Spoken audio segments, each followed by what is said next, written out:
अस्सलाम वालेकुम दोस्तों। एहसास कहानियाँ चैनल में आप सबको खुशामदीद कहते हैं। अरबी मालिक ने 2 करोड़ की ऑफर की। मैं शादीशुदा थी मगर 2 करोड़ का सुनकर मेरी नीयत बदलने लगी। अरबी मालिक से 10 दिन की मोहलत मांगी और सोचने लगी क्योंकि इतनी रकम सारी जिंदगी भी नहीं कमा सकती थी और अरबी की ऑफर कबूल कर ली। मगर पहली रात ही मेरे होश उड़ गए। अरबी वह पूरी रात सुकून से सो नहीं पाई थी। आंखें बंद करती तो नोटों की गड्डियां मुझे नजर आने लगती। आंखें खोलती तो वही पुराना सा कमरा और छत पर लगा पंखा नजर आने लगता, जो पुराना और खराब होने की वजह से इतना हल्का चल रहा था कि उसके चलने के बावजूद मैं पसीने से शराबूर हो चुकी थी। मैं एकदम ही उठकर बैठ गई। अपने बराबर नजर दौड़ाई तो मेरे बराबर मेरा शौहर इस गर्मी और हब्स में बहते पसीने में भी बेखबर सो रहा था। कल तक तो मैं भी थकन से चूर गर्मी में भी यूं सो जाया करती थी, लेकिन जो वाकया आज रूनुमा हुआ था उसने मेरी नींदें उड़ा के रखनी थी। मैंने अपने अरबी मालिक से बस 2 दिन की मोहलत मांगी थी और मैं जब से घर वापस आई थी मुसलसल सोच रही थी कि क्या करूं और क्या ना करूं। 2 करोड़ कोई छोटी रकम तो ना थी, बहुत बड़ी रकम थी। मेरे तमाम मसाइल अरबी मालिक के 2 करोड़ के चेक से हल हो सकते थे, लेकिन इस रकम के लिए जो चीज़ उन्होंने मुझसे मांगी थी वो भी छोटी ना थी, बहुत बड़ी बात थी, क्योंकि मैं एक शादीशुदा औरत थी। मैं कैसे उनके साथ वो सब कर सकती थी जिसका मुआवजा वो मुझे 2 करोड़ दे रहे थे।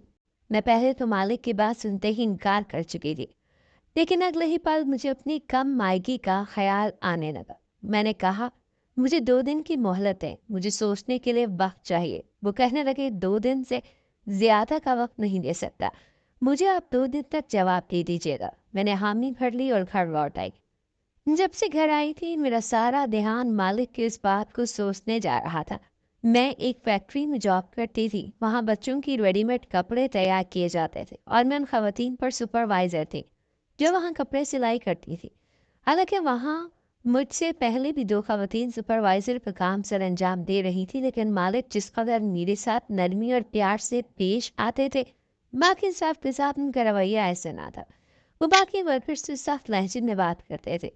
मैं पिछले 6 माह से जॉब कर रही थी और इन 6 माह में मालिक की जितनी मेहरबानियां मुझ पर कर चुका था, मेरे साथ साथ ऑफिस के दूसरे मुलाजमीन भी हैरान थे। अक्सर खवातीन मुझसे ये कहने लगी थी कि हम इस ऑफिस में पिछले 3 साल से काम कर रही हैं, लेकिन मालिक ने हमारी तनख्वाह तो नहीं बढ़ाई, और तुम्हें नौकरी करते हुए अभी चंद ही माह हुए हैं और तुम्हारी तनख्वाह भी बढ़ा दी, तुम्हें बोनस भी दे दिया।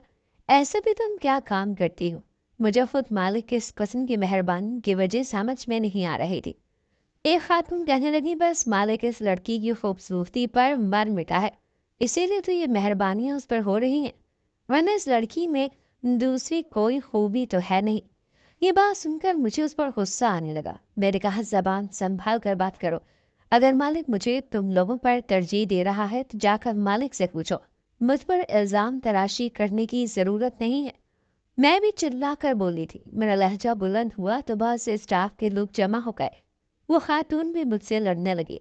बात मालिक तक पहुंच गई। जब मालिक वजह पूछने लगे तो मैंने बिना लिहाज और मुरवत के वो सब बातें बता दी जो मालिक के हवाले से खवातीन के माबैन मौजू एक गुफ्तगू बनी हुई थी। जब सबके सामने ये बातें मैंने बताई तो मालिक की घूरती नज़र सब खवातीन पर थी और वो खवातीन मालिक के तेवर देखकर शर्मिंदा सी हो चुकी थी। मालिक ने कहा कि इस फैक्ट्री का मालिक मैं हूँ, मेरी मर्जी, जिसके जितनी चाहे तनख्वाह बढ़ाऊं। आप लोग कौन होती है किसी की किरदार खुशी करने वाली? मालिक के सख्त कीर लहजे पर सब खवातीन की बोलती बंद हो गई थी। मालिक ने कहा कि आइंदा किसी ने इस किस्म की बातें फैलाने की कोशिश की तो मैं उसे नौकरी से निकाल दूंगा। मालिक की धमकी काम आ गई थी और मेरी जान को भी सुकून हो गया था, लेकिन शायद ही मेरी एक गलत सूझ थी। चंद माह बाद ये हकीकत जब मेरे सामने आई तो मैं चकरा कर रह गई। एक दिन मालिक ने मुझसे कहा कि फैक्ट्री बंद होने के बाद मैं ऑफिस में ही रहूं, कहीं न जाओ, उन्हें मुझसे कुछ ज़रूरी बातें करनी है। ये सुनकर मुझे हैरत हुई थी। जब तमाम वर्कर्स छुट्टी के बाद यहाँ नहीं रुकते थे तो मैं क्यों रुकती, और फिर वो भी अकेले, क्योंकि ये हुक्म सिर्फ मेरे लिए साबिर हुआ था। छुट्टी के बाद तमाम खवातीन जा चुकी थी और दूसरे वर्कर भी आहिस्ता आहिस्ता जा रहे थे, लेकिन मालिक बड़े पुरसुकून तरीके से अपने ऑफिस के कमरे में बैठे थे। मैंने ذرا سی دروازے کو دستک دی تاکہ ان سے کہوں کہ بھائی جو کام ہے مجھے بتا دیں ورنہ میں بھی چھٹی کروں۔ میری دستک پر مالک نے مجھے اندر آنے کی اجازت دی، لیکن میں اندر نہیں گئی، بس دروازہ کھولا اور دروازے کی دہلیز پر کھڑی ہو گئی۔ میں نے کہا مالک جی کہیے کیا کہنا ہے آپ نے؟ تو کہنے لگے یوں تو بات نہیں ہو سکتی، آپ اندر آئیں، یہاں بیٹھیں میرے سامنے، مجھے آپ سے بہت ضروری بات کرنی ہے۔ میں نے اپنی کلائی پر پہنی گھڑی کی طرف دیکھا اور پھر گہرا سانس خارج کیا اور کرسی پر بیٹھ گئی۔ لیکن حیرت مجھے اس وقت ہوئی جب مالک نے کوئی بات نہیں کی، بلکہ وہ تو مجھے بس غور سے دیکھ رہے تھے اور ساتھ ساتھ مسکرا بھی رہے تھے۔ مالک کی نظروں سے میں کچھ تذبذب کا شکار ہونے لگی اور اس کے بعد جو کچھ مالک نے مجھ سے کہا میرا تو دماغ کھول کے رہ گیا تھا۔ کہنے لگے آپ واقعی بہت خوبصورت ہیں، آپ کو دیکھ کر تو میری طبیعت واہ واہ ہو جاتی ہے۔ اپنے مالک کی اس قسم کی بات سن کر میں نے انہیں بڑے خطرناک تیوروں سے دیکھا تھا۔ بجائے وہ شرمندہ ہونے کے مسکرانے لگے۔ میں نے کہا آپ کو شرم نہیں آتی مجھ سے اس قسم کی باتیں کرتے ہوئے؟ میں نے کہا کہ مجھے آپ کی نوکری نہیں کرنی، ویسے بھی میں اتنی دیر تک یہاں آپ کی یہ فضول گفتگو نہیں سن سکتی۔ میرا شوہر گھر پر پہنچ چکا ہوگا اور میرا انتظار کر رہا ہوگا۔ میرے منہ سے یہ بات سن کر میرے مالک نے حیرت سے مجھے دیکھا تھا۔ کہنے لگے کیا آپ شادی شدہ ہیں؟ میں نے کہا جی ہاں۔ میں نے دیکھا کہ یہ سن کر میرے مالک کا چہرہ متغیر سا ہو گیا، خاموش ہو گیا، لیکن کچھ دیر کے بعد پوچھنے لگا کہ اگر آپ کا شوہر ہے اور جاب کرتا ہے تو پھر آپ نوکری کیوں کر رہے ہیں؟ میں نے کہا میرے شوہر کی تنخواہ بہت کم ہے اور اسی لیے میں اپنے شوہر کو سپورٹ کرتی ہوں، اسی لیے نوکری کر رہی ہوں۔ ہم دونوں کماتے ہیں تبھی ہمارا گھر چلتا ہے۔ میری بات سن کر وہ بولا ٹھیک ہے آپ جا سکتی ہیں، اور اگر آپ کو میری کوئی بات بری لگی ہے تو میں اس کی معذرت چاہتا ہوں۔ آپ کل سے ڈیوٹی پر آ جائیے گا۔ وہ کافی سنجیدگی سے کہہ رہا تھا۔ میں اٹھ کر اس کے کمرے سے باہر نکل گئی، آفس سے باہر چلی گئی۔ میرا شوہر بھی نوکری کرتا تھا اور میں بھی۔ ہماری شادی کو 1 سال ہی ہوا تھا، لیکن ہماری ابھی تک کوئی اولاد نہیں ہوئی تھی اور ہم خود بھی ابھی پیدا نہیں کرنا چاہتے تھے، اس لیے کہ ہمارے حالات اس بات کی اجازت نہیں دے رہے تھے۔ ہم چاہتے تھے کہ پہلے دونوں نوکری کر کے اپنا گھر خریدنے، اپنی تنگی کو دور کریں، پھر ہم اولاد کے بارے میں بھی سوچیں گے۔ اس معاملے میں ہم دونوں میاں بیوی کی ایک ہی رائے تھی۔ کچھ دن تک میرا مالک خاموش رہا اور پھر چند دن کے بعد اس نے مجھ سے کہا کہ وہ مجھ سے بہت ضروری بات کرنا چاہتا ہے۔ میں نے کہا آپ مجھ سے کیا بات کرنا چاہتے ہیں؟ وہ کہنے لگا کہ میں بہت مجبور ہوں، اگر آپ میری مجبوری حل کر دیں گی تو میں آپ کی پریشانی کو دور کر سکتا ہوں۔ میں نے پوچھا کہ میں آپ کی بات کا مطلب نہیں سمجھی، اور میں واقعی نہیں سمجھی تھی۔ پر جب بات اس نے مجھے بتائی وہ سن کر میرا دماغ چکرا کر رہ گیا۔ اس نے کہا کہ وہ مجھے ابھی کے ابھی 2 کروڑ کی رقم دینے کو تیار ہے، لیکن بدلے میں مجھے اس کی بات ماننی پڑے گی۔ وہ بات اتنی معمولی سی تو نہ تھی کہ جو میں مان جاتی۔ پہلے تو میں نے جھٹ سے انکار کر دیا، لیکن اس نے مجھے کہا کہ میں اسے سوچ کر میں سوچ میں پڑ گئی تھی، کیونکہ یہ رقم بہت بڑی تھی اور میری ضروریات اور مسائل کا حل بھی تھی، اسی لیے میں نے 2 دن کی مہلت مانگی۔ پر جیسے ہی مڑ کر اس کے کمرے سے باہر جانے لگی تو اس نے مجھے کہا کہ وہ 2 دن سے زیادہ کا وقت مجھے دے نہیں سکتا، میں اسے 2 دن کے اندر اندر جواب دے دوں۔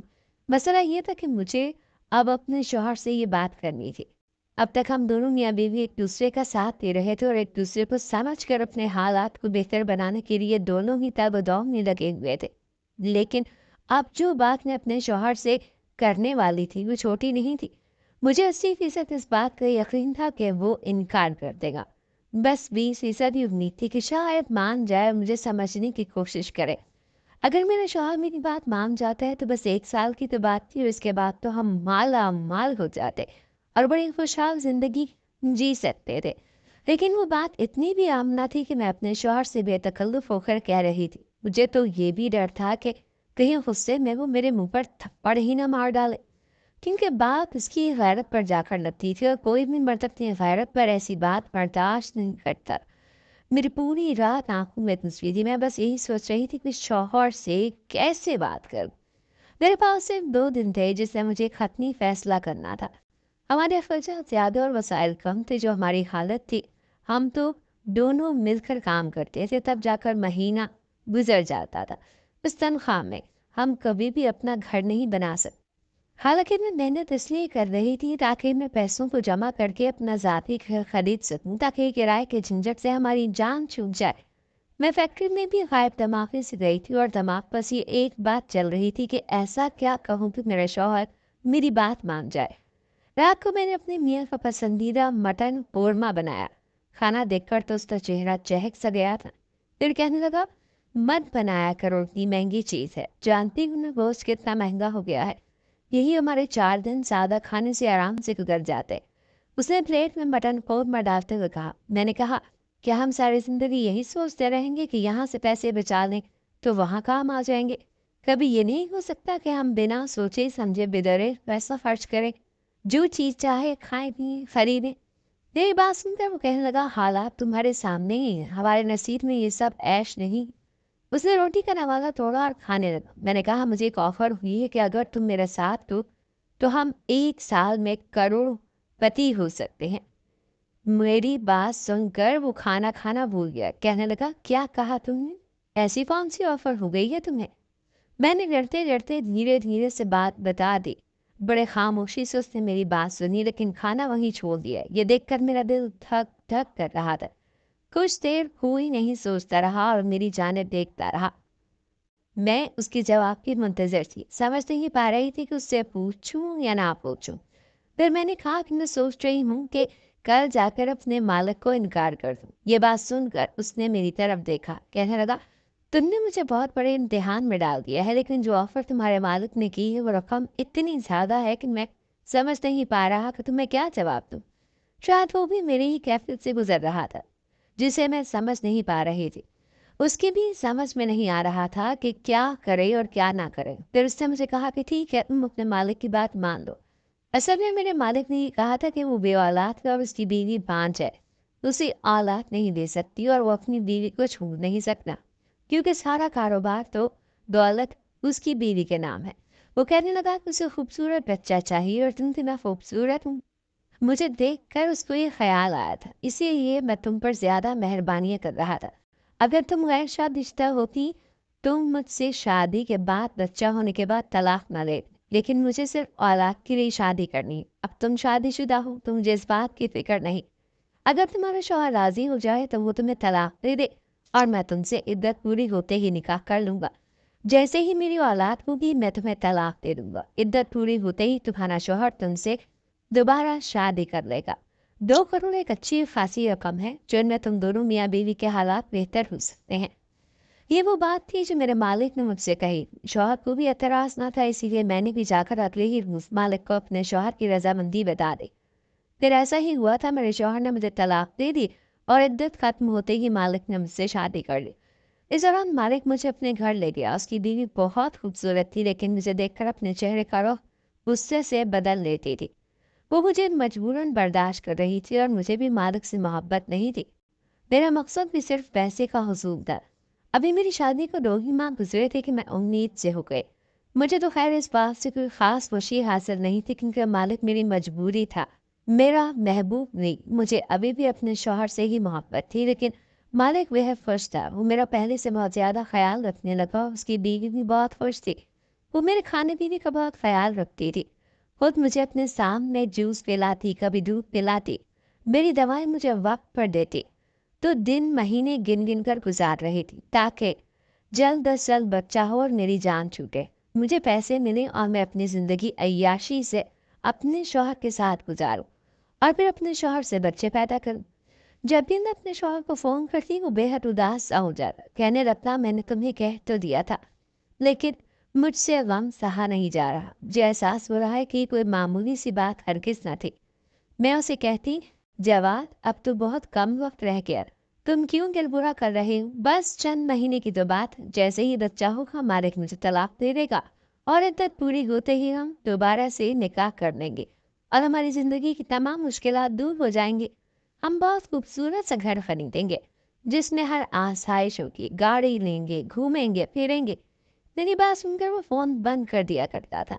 मेरी आंखों में तो जैसे ख्वाब सजने लगे थे। जैसे जैसे वक्त गुजर रहा था, 2 करोड़ से मैंने कहाँ कहाँ खर्च करने हैं, मैं यही सोचती रहती थी। फिर वो वक्त भी आ गया कि मेरा इंतज़ार खत्म हुआ। मैंने एक बेटे को जन्म दिया था। बच्चा होते ही मैंने बच्चा मालकन के हवाले किया और खुद अपने शौहर के पास चली गई। लेकिन घर के दरवाजे पर दस्तक देते देते मेरे हाथ थक गए थे, लेकिन किसी ने दरवाज़ा ही नहीं खोला था। मैंने मोहल्लेदारों से कहा कि दरवाज़ा तोड़ दें। मुझे पता था कि जवाब इस वक्त घर नहीं मिलता है, کہیں نہیں جاتا، پھر وہ کیوں دروازہ نہیں کھول رہا تھا؟ میرا دل بے حد خوفزدہ تھا۔ محلے داروں میں جیسے ہی دروازہ ہوا تو میرا شوہر صحن میں گرا پڑا تھا۔ میں چیخنا چلانے لگی لیکن بہت دیر ہو چکی تھی، تو شاید میرا غم برداشت نہیں کر پایا اور دنیا سے چل بسا۔ میرے روتے ہوئے 4 دن گزر گئے تھے۔ میرے پاس کوئی راستہ نہیں بچا تھا سوائے اس کے کہ میں مالک کے پاس واپس چلی جاتی، اسے کہتی کہ مجھے وہ سہارا دے کیونکہ میں اس کے بچے کی ماں ہوں۔ لیکن جیسے ہی میں مالک کے گھر پہنچی، مالک بہت خوش تھا، اپنی بیوی کو اپنے ساتھ لگائے بچے کو بھی گود میں اٹھا کر پیار کر رہا تھا۔ مجھے دیکھ کر مسکرانے لگا، کہنے لگا بہت جلدی تھی تمہیں اپنے شوہر کے پاس جانے کی، ارے اپنے روپر اٹھتا چیک تو لیتی جاؤ۔ جس کی خاطر ہم نے یہ سب کیا ہے، اس نے جیب سے چیک نکال کر مجھے تھما دیا اور ساتھ میں ایک پیپر بھی، کہنے لگا یہ تمہارا آزادی کا پروانہ ہے، میں نے تمہیں طلاق دے دی ہے، تم جا سکتی ہو۔ یہ سن کر تو میرے دماغ میں دھماکے ہونے لگے تھے۔ پیسے تو آ گئے تھے لیکن میں بے سہارا ہو گئی تھی، تنہا رہ گئی تھی۔ جس کی خاطر میں نے اتنا بڑا قدم اٹھایا، نہ تو وہ شوہر رہا تھا اور نہ ہی میں مالک کی زوجیت میں رہی تھی۔ اس لالچ نے مجھ سے ساتھ ہی چھین لیا تھا۔